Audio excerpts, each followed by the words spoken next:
বাংলাদেশে আগামী সংসদ নির্বাচন হতে যাচ্ছে মাত্র ৫ মাসের মধ্যে। তবে এবারের ভোটকে ঘিরে পরিস্থিতি একেবারেই ভিন্ন। ৩ দফা বিতর্কিত নির্বাচনে ভারতের পরোক্ষ সমর্থন আওয়ামী লীগকে ক্ষমতায় টিকিয়ে রেখেছিল বলে অভিযোগ থাকলেও এবার সেই দলই নির্বাচনের বাইরে।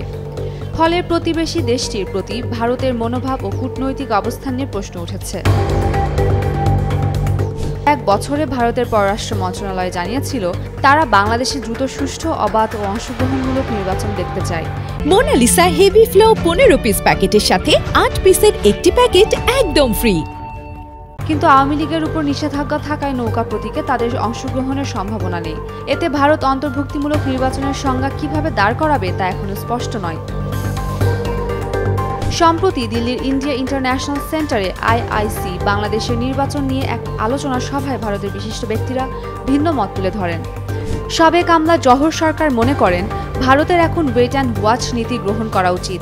তার মতে অন্তর্বর্তী সরকারের মেয়াদ শেষ হয়ে প্রকৃত নির্বাচিত সরকার আসার পর দিল্লির নীতি নির্ধারণ করা বুদ্ধিমানের কাজ হবে। তবে সাবেক পররাষ্ট্র সচিব হর্ষবর্ধন শ্রিংলা ভিন্ন অবস্থান নেন। তিনি বলেন, বাংলাদেশের ক্ষমতায় যদি ভারতের স্বার্থবিরোধী শক্তি আসে তবে তা নিরাপত্তার জন্য বড় ঝুঁকি হবে। দক্ষিণ এশিয়ার প্রতিবেশীদের অভ্যন্তরীণ রাজনীতিকে ভারত পুরোপুরি এড়িয়ে যেতে পারে না বলেও তিনি উল্লেখ করেন। অন্যদিকে ওপি জিন্দাল ইউনিভার্সিটির অধ্যাপক শ্রী রাধা দত্ত মনে করেন আওয়ামী লীগবিহীন নির্বাচনই এখন বাস্তবতা। বাংলাদেশের রাজনৈতিক ও সামাজিক পরিস্থিতি থেকে আওয়ামী লীগের ফিরে আসার সুযোগ নেই বলেই তিনি মনে করেন।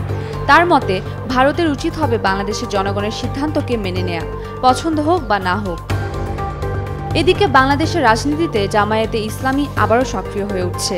বিভিন্ন বিশ্ববিদ্যালয়ের ছাত্র সংসদ নির্বাচনে তাদের শক্তি বাড়ছে বলে দিল্লিতেও আলোচনায় এসেছে। ফলে ভারতকে নতুন করে ভাবতে হচ্ছে জামায়াতকে ঘিরে তাদের অবস্থান কী হবে। সব মিলিয়ে বাংলাদেশ নির্বাচনকে ঘিরে ভারত এক জটিল সংকটে পড়েছে। কারো মতে অপেক্ষা করে দেখা বুদ্ধিমানের কাজ, আবার কারো মতে ঝুঁকি এড়িয়ে আগেভাগে অবস্থান নিতে হবে। কোন পথ বেছে নেবে দিল্লি, তাই এখন মূল প্রশ্ন। উমের রুম্মান ক্রান্তি, ডেইলি সান।